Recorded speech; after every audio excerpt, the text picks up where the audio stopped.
갑자기 깨졌다 라고 표현을 하시지만 대부분의 원인은 때문입니다. 우리나라 사람들은 특히 같은 섬유질을 많이 먹다 보니까 치아에는 힘과 스트레스로 가해지게 되고 어느 순간 깨질 수도 있습니다. 안녕하세요, 이살리는 치과 의사 김성호입니다.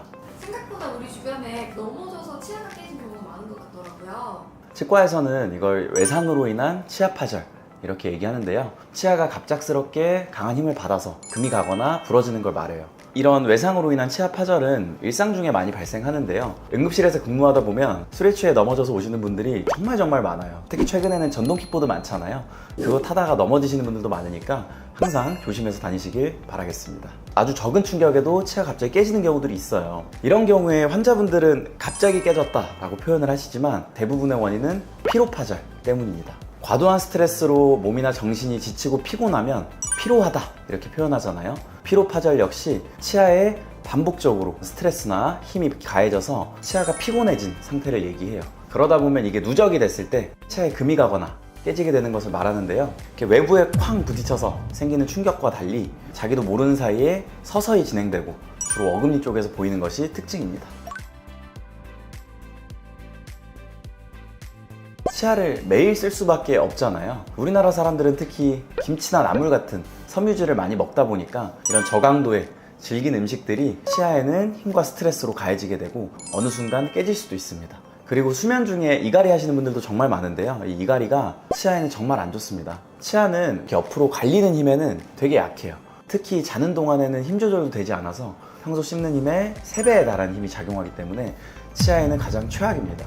또 스트레스를 받을 때마다 이를 악무시는 분들도 계시거든요. 이런 분들도 전부 조심하셔야 되는데요. 이렇게 꽉 물고 있다 보면 이 역시 치아에는 스트레스로 작용할 수 있습니다. 이외에도 어떤 교합의 이상이 있어서 특정 치아가 과도한 힘을 받게 되면 그 치아에만 한해서 피로파절이 일어나는 경우도 있어요.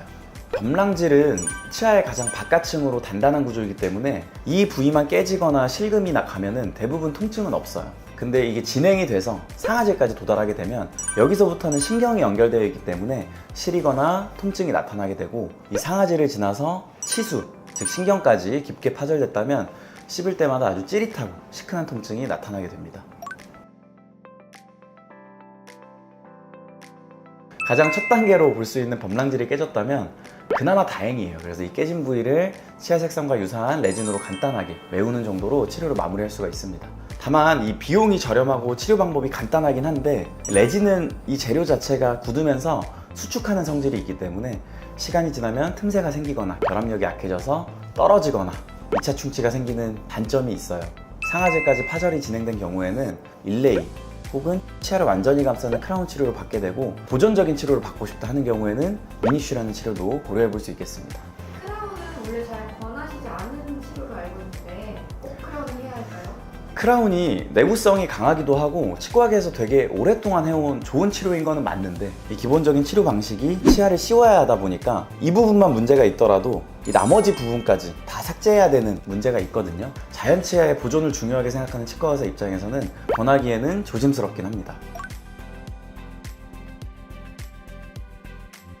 미니쉬는 필요한 부분만 수복을 하고 손상된 부분만 치료하자 이런 개념에서 출발했고요. 한마디로 설명하면 미니쉬는 치아 복구 솔루션입니다. 범랑질과 가장 비슷한 물성의 미니쉬 블락을 사용해서 원래의 자연 치아와 가장 유사한 형태로 회복하는 치료를 의미합니다. 손상 부위를 복구하면서도 치아의 형태, 그리고 비율, 질감, 색상까지도 하루 만에 치료가 가능한 새로운 솔루션이라고 보시면 되겠습니다.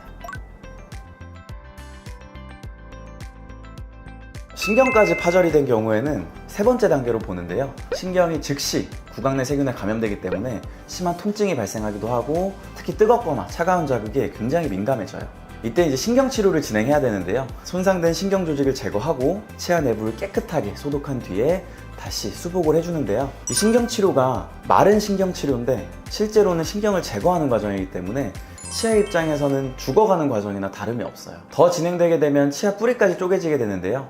이 단계에서는 저희가 어떤 방법으로도 치아를 살리기가 어렵기 때문에 이를 어쩔 수 없이 뽑게 됩니다. 뽑고 나서는 임플란트를 진행하기도 하고요. 미니쉬 브릿지 치료를 진행하기도 합니다.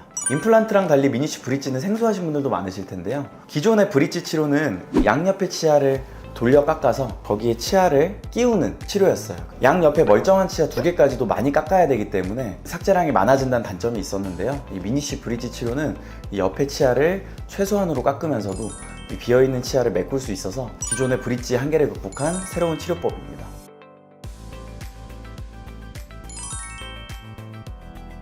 이살리는 치과 의사 김성호였습니다.